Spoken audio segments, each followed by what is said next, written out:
الآن إلى السؤال المعهود: من القائل وما المناسبة؟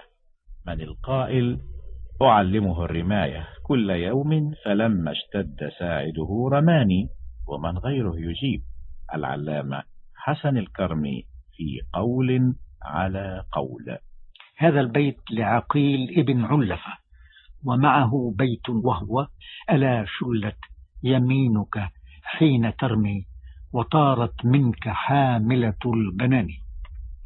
وهذان البيتان أيضا داخلان في أبيات لمعن ابن أوس في أخ له، أو لمالك بن فهم الأزدي في ابن له، ولعل البيت المسؤول عنه يكون مقحما في الأبيات، وهي: فلا وأبي حنيفة ما نفاه عن أرض بني ربيعة من هوان، وكان هو الغني إلى غناه وكان من العشيرة في مكان، تكنفه الوشاة فأزعجوه ورسوا من قضاعة غير وان، فلولا أن أم أبيه أمي ومن ينحو هجاه فقد هجاني، إذا لأصابه مني هجاء يمر به الروي على لساني، أعلمه الرماية كل يوم فلما اشتد ساعده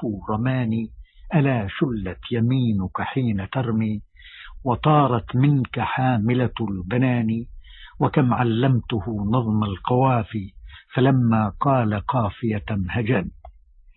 وذكر الميداني أبياتا جاء فيها عن الابن العاق: فيا عجبا لمن ربيت طفلا ألقمه بأطراف البنان، أعلمه الرماية كل يوم أو كل وقت فلما اشتد ساعده رماني، أعلمه الرواية كل يوم فلما قال قافية هجاني، أعلمه الفتوة كل يوم فلما طر شاربه جفان.